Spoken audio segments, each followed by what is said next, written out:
When I return to The Legend of Zelda Ocarina of Time, I tend to stop when I get to Ganons Castle. Ocarina's dungeons have varied and interesting visual designs, unique mechanics, and new enemy encounters that come to a halt here. It's your typical gauntlet of nostalgia, a retread of old mechanics for the sake of reminding you how far you've come, followed by a series of mini-bosses and staircases. It's dramatic, engaging, and climactic. To a point. But now it doesn't really do anything for me anymore. There are a few reasons for this change in perception. With familiarity, a lot of mystique was lost. I'm oversaturated. I've probably played Ocarina of Time and its ports and remakes through nearly 20 times throughout my life. Needless to say, the whole thing is a bit rote, but that doesn't really explain why Ganons Castle in particular is where I stop. With every dungeon prior to this, there's this presence of progress towards some ultimate goal, that ultimate goal being getting to Ganondorf, and once the final dungeon is made available, that is when I feel like I'm going through the motions. I've already checked off all the items on my to-do list. I'm here, but it's not satisfying. It's like when you get a skill to level 100 in Skyrim, and at first it feels like you made it to the top of a mountain, but then you realize that there's no real point in using that skill anymore because it's already at max level. There's not much left to do once you get to Ganons Castle. All the areas have been visited and overcome, you've likely got all the upgrades and secret items. The only thing left to do is to fight Ganondorf and watch the ending. Which I guess brings me to the biggest reason why this part of the game has lost its luster. The ending, as cathartic as it is, it just doesn't resonate with me anymore. Link and Zelda beat the bad and everything can finally go back to being good and idyllic and we can all at long last be happy. There's this ongoing narrative in our society that if you can just do X, everything will make sense. If I can just graduate high school, if I can just get this job, if I can just get into a relationship, if I can get married, buy a house, crank out some children, all will be well, and I shall want for nothing. But there's always the day after your wedding. Contrary to popular belief, there is no "and they all lived happily ever after" the end, because time keeps moving onwards. I mean, of course in storytelling, it does have to come to some sort of end anyway.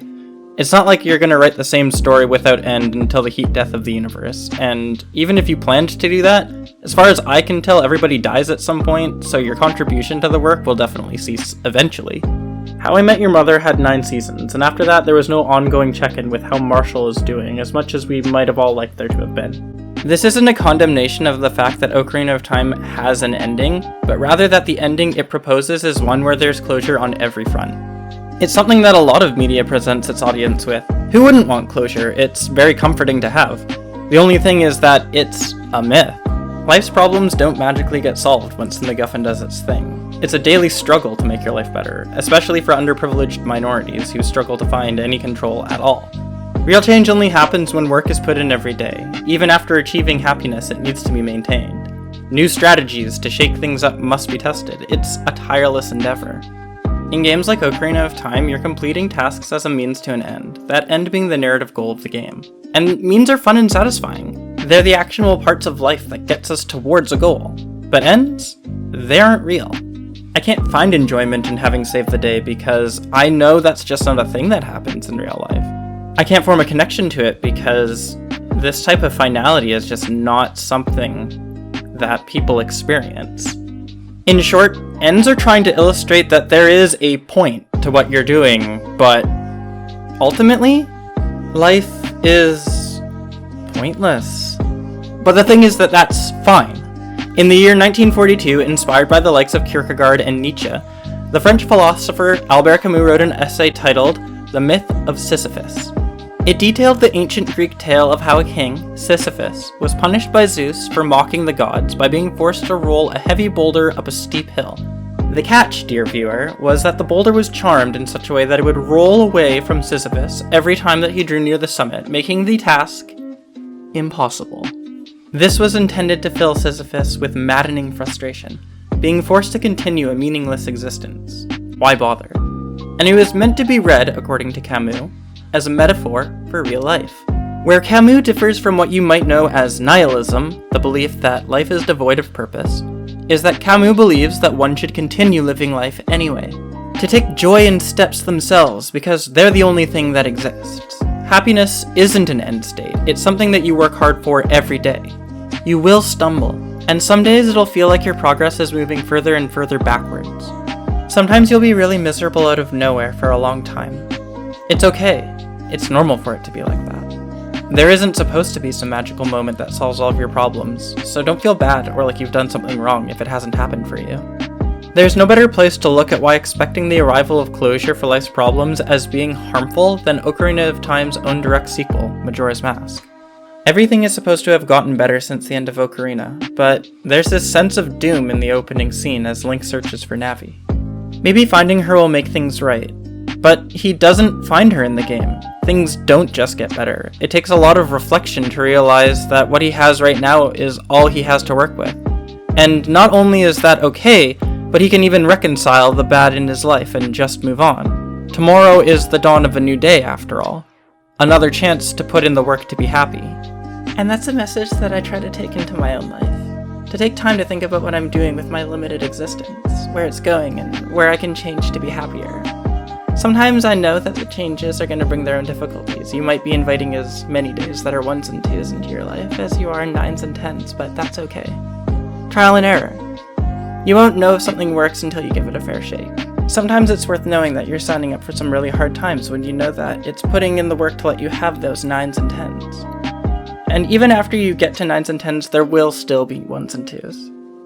Much like with my growing distance with Ocarina of Time, I can't tell you exactly when or how I started to feel this way. At some point, I had the vocabulary and knowledge of how my identity works, that I realized that I don't feel comfortable with being held up to what I see as masculine standards, and began to move away from that. It wasn't until later that I decided to try some more overt femininity, and it fits pretty well right now. My name is Carly Jane Goodrich. I was born as a male, and as of November I've been presenting as a woman. It's brought a lot of change into my life, some good and some bad. I can finally look in the mirror and feel pretty, and it's been amazing. My friends and family have given me so much support, and I love them without end for all that they do to help me feel valid in this transitional period of my life. I don't think that there's going to come a point where I'm officially a woman and it will all make sense. There aren't rules for this, there are no prerequisites. I'm as much a woman now as I will ever be. The goal can only ever be about doing whatever I can today to contribute to my long-term happiness.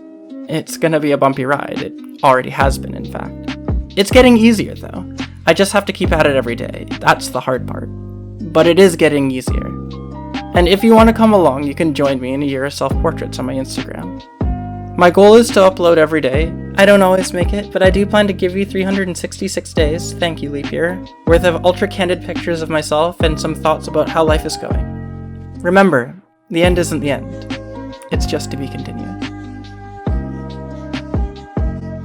Hey everyone, thanks for watching. I know that this video has been a long time coming.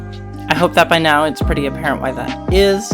I am excited to see how these changes in my life are going to impact my future videos in terms of creativity. I have a lot more exciting projects planned for the next year. I can't believe it's already been a year, oh my god, of doing this. You guys are awesome. We're almost at 200 subscribers too, so geez, let's keep that up, thanks. I love you all to death.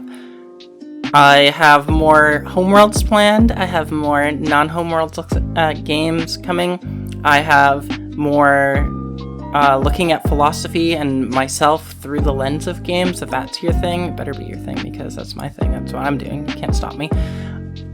Make sure to like the video as always. Leave a comment. Hit the bell. Do a subscribe. All those things that YouTube likes to hear me say at the end of videos. Follow me on Twitter and on Instagram, both linked below. Also linked below is my Patreon. Patrons get to have access to my content earlier.